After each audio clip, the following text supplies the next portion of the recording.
स्वागत है आपका हमारे YouTube चैनल सृजन आर्ट्स क्लासेस पर।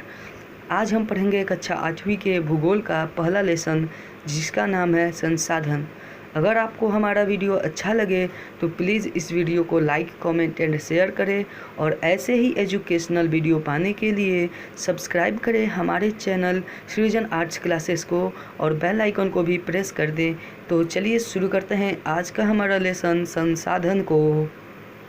दोस्तों, हमारा आज का लेसन है संसाधन। हम जानेंगे संसाधन होते क्या हैं, संसाधन किसे कहते हैं। तो चलिए शुरू करते हैं। संसाधन प्रत्येक वह वस्तु जो मानवीय आवश्यकताओं की पूर्ति करे वह संसाधन कहलाती है। जैसे वायु, जल, मकान, खेत, खनिज, मानव इत्यादि। अर्थात प्रत्येक वह वस्तु जो हमारी आवश्यकताओं की पूर्ति करे वह संसाधन कहलाती है। दोस्तों, अब बारी आती है संसाधन और उसके मूल्य की कि आखिर संसाधन और उसका मूल्य होता क्या है। तो चलिए शुरू करते हैं। संसाधन मानव जीवन के लिए ज़रूरी है, इसलिए किसी भी संसाधन का मूल्य उसके रूप, गुण तथा उपयोग के आधार पर परिवर्तित होते रहता है। जैसे पेड़ों की लकड़ियों की आर्थिक मूल्य ज़्यादा नहीं होती, परंतु जब उन लकड़ियों से फर्नीचर बनाए जाते हैं तब उनका मूल्य बढ़ जाता है। अर्थात संसाधन का मूल्य उसके रूप, गुण तथा उपयोग के आधार पर परिवर्तित होते रहता है। दोस्तों, अब हम पढ़ेंगे संसाधन के मूल्य को कितने प्रकार से व्यक्त करते हैं। तो संसाधन के मूल्य को 4 प्रकार से व्यक्त करते हैं। पहला है आर्थिक मूल्य, मुद्रा से जुड़ने पर। दूसरा सौंदर्य शास्त्रीय मूल्य, सुंदरता से जुड़ने पर। तीसरा कानूनी मूल्य, अधिनियम से जुड़ने पर। तथा चौथा है नैतिक मूल्य, संसाधन के संरक्षण से जुड़ने पर। अर्थात जब संसाधन मुद्रा से जुड़ता है तो उसका आर्थिक मूल्य होता है, सुंदरता से जुड़ने पर उसका सौंदर्य शास्त्रीय मूल्य होता है, कानूनी मूल्य अधिनियम से जुड़ने पर तथा संरक्षण से जुड़ने पर नैतिक मूल्य होता है। दोस्तों, अब हम पढ़ेंगे संसाधनों का निर्माण कि आखिर संसाधन बनते कैसे हैं। तो प्रसिद्ध भूगोलविद जिमरमैन के अनुसार संसाधन होते नहीं, बनाए जाते हैं। दोस्तों, संसाधनों के निर्माण में समय और तकनीक महत्वपूर्ण कारक हैं। जब हम किसी वस्तु के उपयोग करने की तकनीक जान लेते हैं तो वह वस्तु संसाधन बन जाता है। संसाधन को बनाने का कार्य प्रकृति, मानव और संस्कृति तीनों मिलकर करते हैं। तो चलिए दोस्तों, अब हम चलते हैं अगले पेज की ओर और देखते हैं कि हमें और क्या मिलता है आगे पढ़ने को। दोस्तों, यहाँ पर है तकनीक। आखिर तकनीक होता क्या है, तकनीक किसे कहते हैं, चलिए जानते हैं। तो किसी वस्तु के निर्माण या उत्पादन में लगने वाले नवीनतम ज्ञान को तकनीक कहते हैं। अर्थात किसी वस्तु के उत्पादन में लगने वाले आधुनिक ज्ञान को ही तकनीक कहते हैं। अब चलिए दोस्तों अगले पेज पर देखते हैं क्या है। तो अब हमारे सामने दिखाई दे रहा है संसाधनों के प्रकार कि आखिर संसाधन कितने प्रकार के होते हैं, ये कौन कौन से हैं, इन किस आधार पर विभाजित किया गया है। दोस्तों, संसाधन विभिन्न रूपों में मिलते हैं, परंतु यह मुख्यतः 3 प्रकार के होते हैं। तो चलिए अब एक एक करके पढ़ते हैं। पहला है आपको प्राकृतिक संसाधन, दूसरा है मानव संसाधन तथा तीसरा है मानव निर्मित संसाधन। चलिए दोस्तों अब एक एक करके इनके बारे में पढ़ते हैं। सबसे पहले हम शुरू करेंगे प्राकृतिक संसाधन से। तो चलिए शुरू करते हैं। वैसे संसाधन जिनका निर्माण प्रकृति द्वारा होता है प्राकृतिक संसाधन कहलाते हैं। जैसे भूमि, मृदा, जल, वायु, वनस्पति, जीव, जंतु, खनिज पदार्थ इत्यादि। चलिए दोस्तों अब आगे बढ़ते हैं और अब पढ़ते हैं मानव संसाधन के बारे में। तो मानव संसाधन क्या होता है, चलिए जानते हैं। मानव अपने दिमागी क्षमता एवं शारीरिक क्षमता के आधार पर नए नए संसाधनों का आविष्कार करता है, अतः मानव स्वयं एक महत्वपूर्ण संसाधन है। मानव एकमात्र ऐसा संसाधन है जो अन्य संसाधनों का निर्माण एवं उपयोग दोनों करता है। चलिए दोस्तों अब हम अगले संसाधन के बारे में पढ़ते हैं जो है मानव निर्मित संसाधन। आखिर मानव निर्मित संसाधन कहते किसे हैं, तो चलिए जानते हैं। वैसे संसाधन जिनका निर्माण मानव अपने उपभोग और आर्थिक विकास के उद्देश्य से करता है उसे मानव निर्मित संसाधन कहते हैं।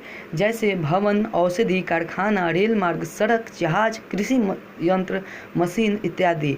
सीधे शब्दों में कहें तो मानव द्वारा बनाए गए संसाधन को ही मानव निर्मित संसाधन कहते हैं। तो चलिए दोस्तों अब हम पढ़ते हैं इसके आगे के पाठ को। दोस्तों, आप यहाँ पर देख रहे हैं प्राकृतिक संसाधनों का वर्गीकरण।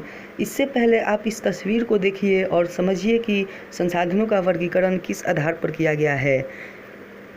दोस्तों, इस तस्वीर को देखकर आप समझ ही चुके होंगे कि संसाधनों का वर्गीकरण किस आधार पर किया गया है। तो चलिए शुरू करते हैं।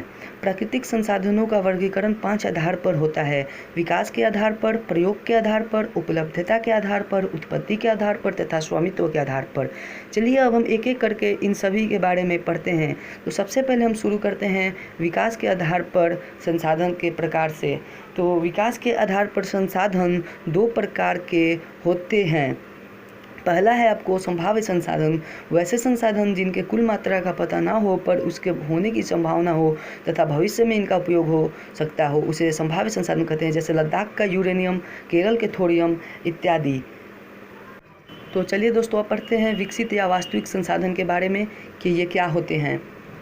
वैसे संसाधन जिनका वर्तमान में उपयोग हो रहा है उसे वास्तविक संसाधन कहते हैं। इन्हें ज्ञात संसाधन भी कहते हैं, जैसे मैग्नीज, तांबा, लोहा, सोना, सभी प्रकार के खनिज इत्यादि।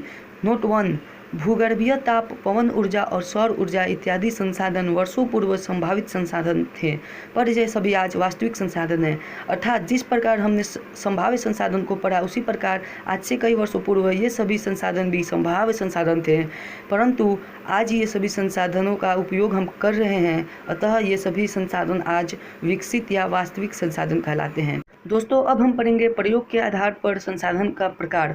दोस्तों प्रयोग के आधार पर संसाधन 2 प्रकार के होते हैं। पहला है आपको नवीकरणीय संसाधन। वैसे संसाधन जिनकी उपलब्धता प्रकृति में हमेशा बनी रहे तथा मानव उपयोग से इनके कुल भंडार में कमी न आए, उसे नवीकरणीय संसाधन कहते हैं, जैसे सूर्य किरण, पवन ऊर्जा इत्यादि। दोस्तों अब हम पढ़ेंगे अनवीकरणीय संसाधन के बारे में। तो वैसे संसाधन जिनका भंडार सीमित है तथा एक बार समाप्त होने के बाद उनके बनने में बहुत समय लगता है, उसे अनवीकरणीय संसाधन कहते हैं, जैसे कोयला, पेट्रोलियम, खनिज इत्यादि। दोस्तों नोट 2: मृदा, जल तथा वन ऐसे नवीकरणीय संसाधन हैं जिन पर मानवीय गतिविधि का प्रभाव पड़ सकता है, अतः इनके लिए पुनः चक्रण विधि अपनाना जरूरी है। जल के लिए जल चक्र विधि, मृदा के लिए फसल चक्र विधि तथा वन के लिए वानिकी विधि उपयुक्त है। तो चलिए अब हम इसके आगे के बारे में पढ़ते हैं कि इसके आगे हम क्या क्या पढ़ेंगे। तो चलिए दोस्तों अब आगे चलते हैं और देखते हैं। दोस्तों अब हमें पढ़ना है उपलब्धता के आधार पर संसाधन के प्रकार। उपलब्धता के आधार पर संसाधन 2 प्रकार के होते हैं। पहला है सर्वव्यापक संसाधन। वैसे संसाधन जो सभी जगह पाए जाते हैं उन्हें सर्वव्यापक संसाधन कहते हैं, जैसे वायु, मृदा इत्यादि। दोस्तों अब हम पढ़ेंगे स्थानिक संसाधन के बारे में। वैसे संसाधन जो किसी निश्चित क्षेत्र में मिलते हैं उसे स्थानिक संसाधन कहते हैं, जैसे छोटा नागपुर का कोयला, जादूगोड़ा का यूरेनियम इत्यादि। अगर आप भी किसी स्थानिक संसाधन का नाम जानते हैं तो प्लीज़ उसे कमेंट करें। और चलिए अब हम आगे बढ़ते हैं। उत्पत्ति के आधार पर संसाधन के प्रकार जानते हैं। तो उत्पत्ति के आधार पर संसाधन 2 प्रकार के होते हैं। पहला है आपको जैव संसाधन। इसमें सभी सजीव शामिल होते हैं, जैसे पेड़ पौधे, जीव जंतु इत्यादि। और दूसरा है हमारा अजैव संसाधन। तो चलिए दोस्तों इसे भी पढ़ते हैं।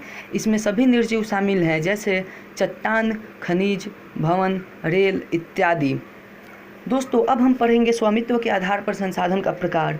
स्वामित्व के आधार पर संसाधन 4 प्रकार के होते हैं। चलिए दोस्तों अब एक एक करके इनके बारे में पढ़ते हैं। पहला है निजी संसाधन। वैसे संसाधन जिस पर निजी व्यक्ति या समूह का अधिकार हो उसे निजी संसाधन कहते हैं, जैसे मकान, खेत, मोबाइल इत्यादि। और दूसरा है सार्वजनिक संसाधन। वैसे संसाधन जो समुदाय के सभी सदस्यों के लिए उपलब्ध हैं, जैसे रेल, पार्क, मंदिर, मस्जिद इत्यादि। अब दोस्तों हम इसके और 2 संसाधन के बारे में पढ़ेंगे, जो है राष्ट्रीय संसाधन। तो वैसे संसाधन जो देश की राजनीतिक सीमा के अंदर उपलब्ध हैं उन्हें राष्ट्रीय संसाधन कहते हैं। और चौथा है अंतर्राष्ट्रीय संसाधन। सागर तट से 200 किलोमीटर की दूरी के आगे स्थित सभी संसाधन अंतर्राष्ट्रीय संसाधन है, अतः किसी देश के सागर तट से 200 किलोमीटर दूरी के आगे के स्थित संसाधन अंतर्राष्ट्रीय संसाधन है। तो चलिए दोस्तों अब हम पढ़ते हैं नोट 3: सागर तट से 19.2 किलोमीटर तक के सागरीय क्षेत्र राष्ट्रीय संपत्ति हैं। नोट 4 है कि किसी देश की समुद्री तट से 200 किलोमीटर तक के क्षेत्र अपवर्जक आर्थिक क्षेत्र कहलाता है। इस क्षेत्र में संबंधित देश को मछली मारने एवं आर्थिक दोहन का एकमात्र अधिकार होता है। दोस्तों ये नोट बहुत ही महत्वपूर्ण है, क्योंकि कई बार परीक्षा में यह प्रश्न पूछा गया है कि अपवर्जक आर्थिक क्षेत्र किसे कहते हैं। तो किसी देश के समुद्री तट से 200 किलोमीटर तक के क्षेत्र को अपवर्जक आर्थिक क्षेत्र कहते हैं। दोस्तों आप इस नोट्स को याद कर लेंगे क्योंकि ये परीक्षा में कई बार पूछा गया है। चलिए अब हम आगे बढ़ते हैं और अब हम पढ़ते हैं अपना अगला हेडिंग, संसाधन संरक्षण एवं सतत पोषणीय विकास, जो हमारे अध्याय का आखिरी हेडिंग है। सबसे पहले हम पढ़ेंगे संसाधन संरक्षण कि ये क्या होता है। तो चलिए अब हम पढ़ते हैं संसाधन संरक्षण के बारे में। संसाधनों का विवेकपूर्ण उपयोग ही संसाधन संरक्षण कहलाता है। अगला हमारा टॉपिक है सतत पोषणीय विकास। संसाधन संरक्षण के लिए सतत पोषणीय विकास आवश्यक है।